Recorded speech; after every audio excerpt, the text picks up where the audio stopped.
19장 1절에서 10절 말씀입니다. 누가복음 19장 1절에서 10절 말씀입니다. 제가 봉독해드리겠습니다. 예수께서 여리고로 지나가시더라. 삭개오라 이름하는 자가 있으니 세리장이여 또한 부자라. 저가 예수께서 어떤 사람인가 하여 보고자 하되 키가 작고 사람이 많아 할 수 없어 앞으로 달려가 보기 위하여 뽕나무에 올라가니 이는 예수께서 그리로 지나가시게 되미로라.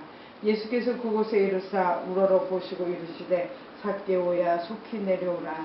내가 오늘 내 집에 유하여야 하겠다 하시니 급히 내려 출고하며 영접하거늘 무사람이 보고 수군거려 가로되 저가 죄인의 집에 유하러 들어갔도다 하더라.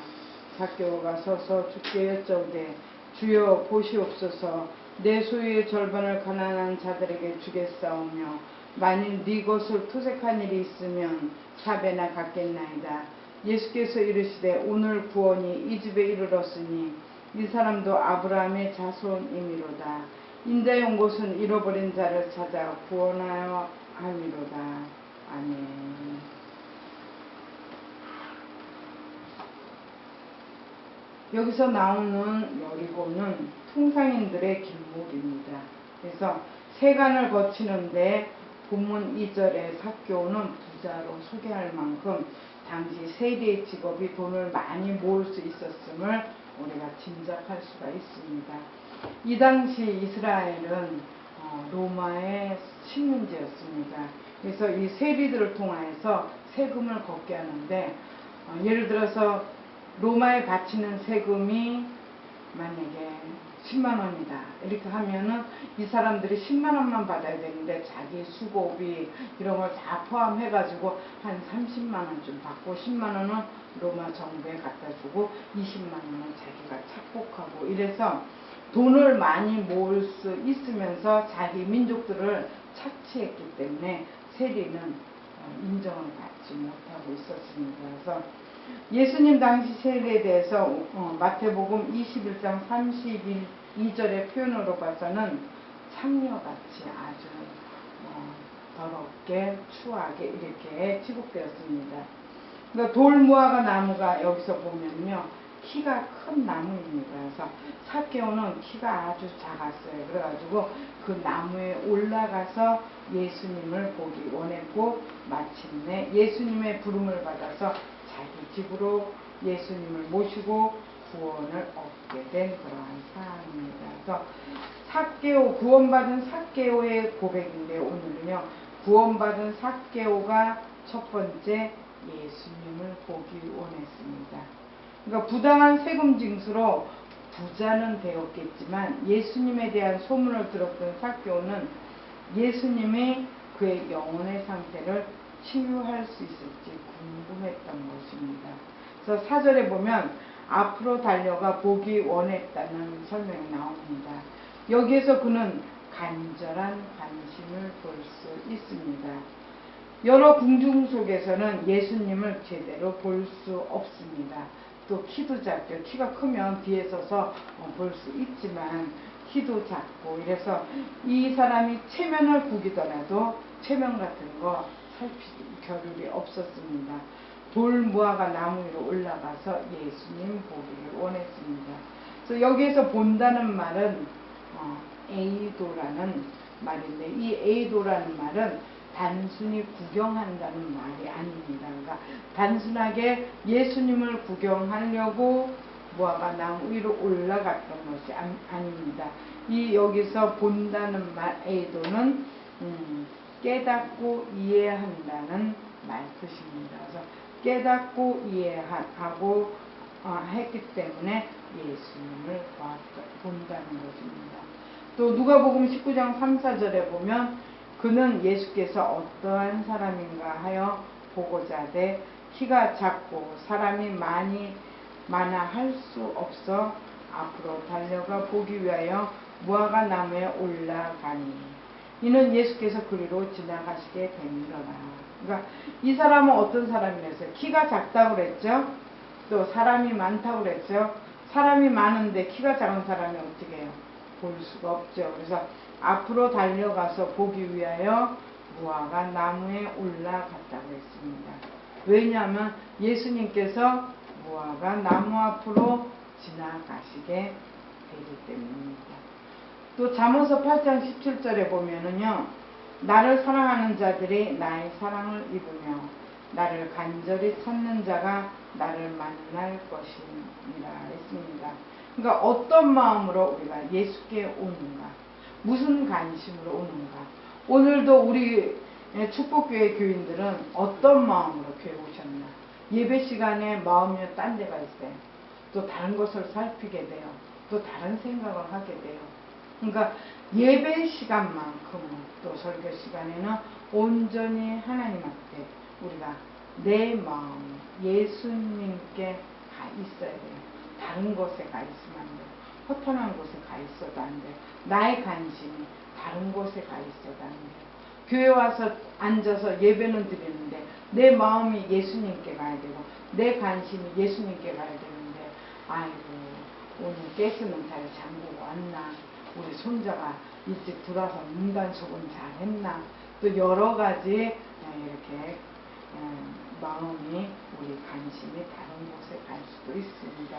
그렇지만 잠언서 8장 17절 말씀같이 나를 사랑하는 자들이 나의 사랑을 입으며, 그러니까 예수님을, 하나님을 사랑을 하는 사람들이요, 하나님의 사랑을 입는다 했어요. 또 나를 간절히 찾는 자가 나를 만날 것이라고 했습니다. 찾지도 않으면 우리가 만날 수가 없습니다. 그래서 이 시간에 우리가 주일날 올 때 나는 어떤 마음인가, 예수님을 사랑하는 마음으로 와서 앉아있고, 또 예수님을 간절히 찾는 마음으로 앉아있을 때 우리는 만날 것입니다. 또 그의 사랑을 입을 것입니다. 그래서 첫 번째로 예수님을 보기 원했습니다. 삭개오는 예수님을 봐야만 뭔가가 일어나기 때문에 예수님을 보기를 원했습니다.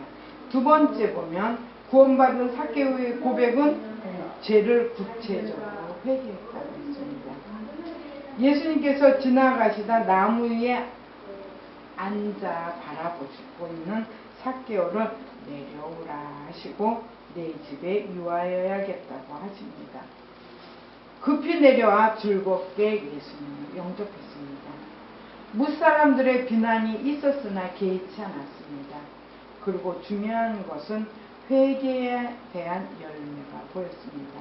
오늘 본문 누가복음 19장 8절에 보면요, 삭개오가 서서 주께 여짜오되 주여 보시옵소서, 내 소유의 절반을 가난한 자들에게 주겠사오며 만일 누구의 것을 속여 빼앗은 일이 있으면 네 갑절이나 갚겠나이다 이랬습니다.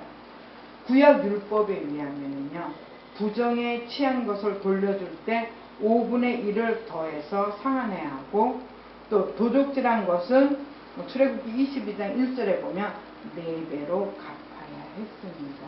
그래서 삭개오가 자기 소유의 절반인가, 삭개오의 부자라고 분명히 오늘 본문에 말하고 있습니다. 이 부자인 삭개오가 자기 소유의 절반을 가난한 자들에게 주겠다고 했고, 또 자기가 누구의 것을 속여서 빼앗았다면 네 갑절, 구약에는 도적질한 거 4배로 갚아야 된다고 했죠. 그래서 네 갑절로 갚겠나이다 했습니다. 그러니까 이런 고백은 강요에 의한 것이 아니에요. 예수님께서 삭개오야, 너 세금을 그렇게 많이 걷어가지고 이스라엘 백성들을 그렇게 많이 착취하고 이랬는데 너 그러면 되냐, 돌려줘라, 이런 것이 아니고, 그렇게 강요한 것이 아니고 그냥 예수님만 만났을 뿐이에요. 예수님이 너희 집에 가겠다, 오늘 너희 집에 유하여야겠다고 그냥 그렇게만 말씀했어요. 그러니까 예수님만 만난 것입니다. 그는 주 앞에 서서 무슨 선서를 하듯이, 또 재판관 앞에서 증언하는 자의 태도처럼 마치 준비한 것을 읽기라도 하듯이 자기 잘못을 시인했습니다. 속여서 빼앗은 것을 네 갑절 갚을 의지를 보였습니다. 그러니까 먼저는 어떻게 했어요? 재산 절반을 가난한 자들에게 주겠다는 놀라운 변화를 보게 됐어요. 이 세리가요, 물질을 착취해서 이렇게 자기 재산을 축적했는데 얼마나 욕심이 많겠어요. 그런데 강요에 의한 것도 아니고 자기 스스로 회개하는 거죠. 자기 스스로 깨달은 것이에요. 그래가지고 자기 재산 반을, 절반을 가난한 자들에게 나누어 주겠다. 또 다른 사람들에게 속여 빼앗은 것이 있다면 내가 4배로 갚아주겠다. 이렇게 말하고 있습니다. 그러니까 삭개오가 예수로부터 무슨 현상적인 구원의 은혜, 또 치유나 기적을 받은 것에 대한 호응도 아니었습니다. 자기가 어떤 치유를 받아서 어떤 기적이 나타나서 그랬던 것이 아닙니다. 그러니까 남에게 다 설명할 수 없는 인생의 본질적인 영원 구원에 대한 놀라운 회심이었습니다. 자기 영혼, 예수님을 만나는 순간 자기 영혼의 구원에 대한 회심인 것이에요. 그러니까 회개에 대한 열매가 보여진 것이었습니다. 또 9절에 보면 예수님께서 이렇게 말씀하시죠. 오늘 구원이 이 집에 이르렀으니 이 사람도 아브라함의 자손이니로다 하고 선포했습니다. 아브라함의 자손이다. 예수님께서 인정하여 주신 것이에요. 그러니까 구원은 이처럼 명확한 영적 변화에 대한 고백이 따릅니다. 그리고 또 그러한 의지를 표시할 수 있어야 합니다. 그래서 구원은 이렇게 명확한 영적 변화에 대한 고백이 있어야 됩니다. 주는 그리스도의 하나님의 아들이시다. 베드로가 고백한 것 같이 우리가 이렇게 명확한 고백이 있었고 또 의지를 표현할 수 있어야 됩니다. 그래서 유대 장로나 서기관과 바리새인들을 보면요, 그들은 이제 이단자로 보던 그들과 달리 그에게 있어 인생의 전환점을 알게 하신 분이고, 삭개오에게 있어 예수님은 그의 인생의 주인이 되셨습니다. 그러니까는 나사렛 촌동네 사람들은 또 유대교에서는 예수님을 이단자로 봤어요. 근데 그들과 달리 삭개오는 예수님을 바로 안 것이죠. 예수님이 자기 인생의 주인이라는 것을 깨달은 것이에요. 그리고 자기 인생의 전환점을 알게 하신 분인 것을 깨달은 것입니다. 그래서 오늘도 여리고 같은 세상을 향해 예수님께서 오시고 있습니다. 그 복음의 소리는 우리는 여러 번 지나칩니다. 예수님께서 오신다 했을 때 삭개오는 어땠어요? 단번에 예수님을 알아보고 쫓아갔습니다. 예수님을 만날 수가 없습니다. 볼 수가 없습니다. 돌 무화과 나무는 키가 크다 했어요. 무화과 나무 위로 올라가서 예수님을 바라볼 때 예수님과 눈이 마주쳤죠. 예수님께서 내려와라. 내가 오늘 너희 집에 유하겠다. 그 말 한마디에 이 삭개오는 주님 앞에 회개하고 정말 영적 변화가 일어난 것입니다. 그래서 자기 영적 변화에 대한 고백이 따르고 그에 대한 의지를 표시했습니다. 그래서 그 고백은 자기 재산 반을 가난한 자에 나누어주고, 자기가 토색한 것이 있다면, 도둑질한 것이 있다면 4배나 갚겠습니다. 이렇게 명확한 그 고백을 했고 자기 의지를 표시했습니다. 그래서 정말 예수님은 삭개오의 인생의 주인이 됐고 삭개오 인생의 전환점을 알게 하셨던 분입니다. 그래서 우리는 어떠냐? 여리고와 같은 세상을 향해 살고 있습니다. 이 세상을 향해 예수님이 오십니다. 예수님의 복음의 소리를 우리는 여러 번 지나칩니다. 또 우리는 때를 얻든지 못 얻든지 시간이 날 때마다 또 복음을 전합니다. 그러니까 자기를 돌아보고 진정 구원이 필요한 자에게는 삭개오를 알아보시고 나무에서 내려오라 소명하신 예수님이 지금도 간절한 영혼을 부르십니다. 예수님께서 삭개오를 알아보신 것처럼 구원이 필요한 자들에게, 정말 구원이 필요한 자들에게 찾아오십니다. 그들을 간절한 영혼을 부르십니다. 2000년 전에 삭개오를 부르신 그 예수님께서 지금도 간절한 영혼을 부르고 계십니다. 그 부르심에 삭개오와 같은 변화를 통해 구원의 선포를 받으시기를 축원합니다. 기도드리겠습니다.